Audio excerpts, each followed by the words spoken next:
2014 be as bad as 2010 was for the Democrats? So I'd like to chat with you about today. Congress's job approval is now down to 6% nationally. It's lower than used car salesmen who come in as a group at 10%. And this is not a healthy time for an incumbent to run for re-election. And when you add to that Obama's low ratings, the healthcare situation, the healthcare rollout, and the economy, this is not a good time to be an incumbent.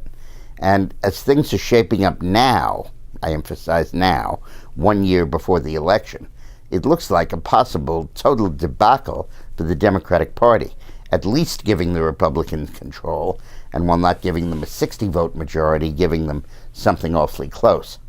Here's how the map shakes out. You have the Republicans need 6 seats to be able to win control.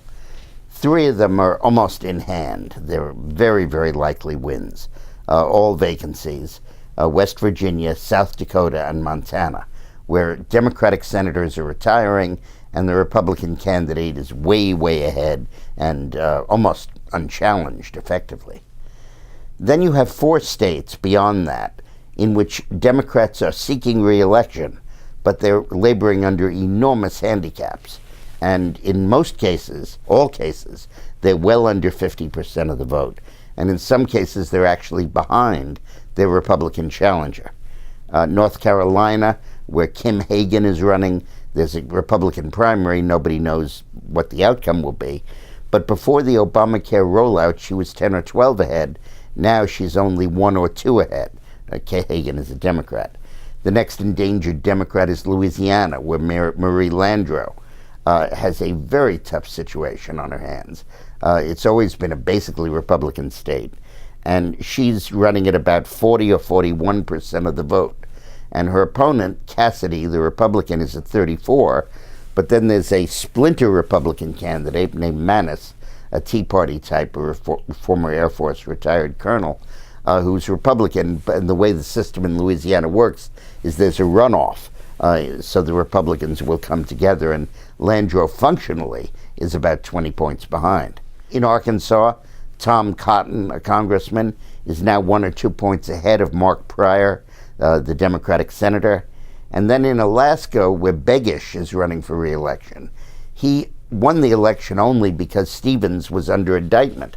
Stevens then was convicted, died, and then posthumously resurrected because of prosecutorial misconduct. But Begish got the seat, and it's a state that Romney carried by 14 points in Alaska. And there's a primary between the Republican lieutenant governor and attorney general, but either of them starts off this race ahead of Begish. We need to win 3 of those 4 seats, and we almost undoubtedly, at this point, a year in advance, would be able to win all 4. And then there are a host of states that are normally solidly Democratic states where the polling indicates real softness for the incumbent.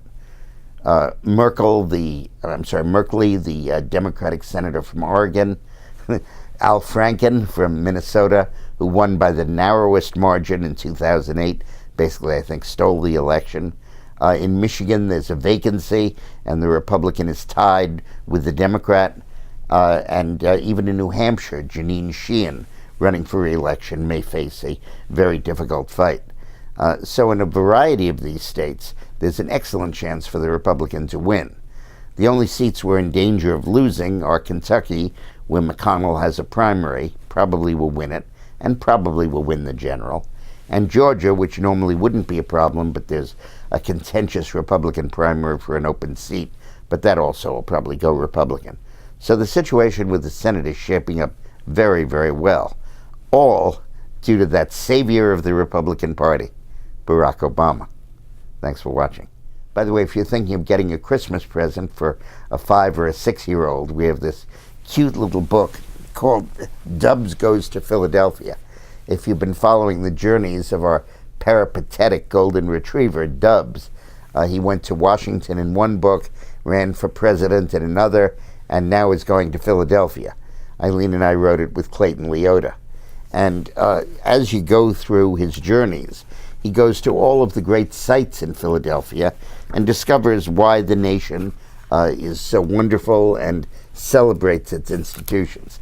So it's a neat book to get. You can get it on Amazon.com or on my website. Thanks for watching.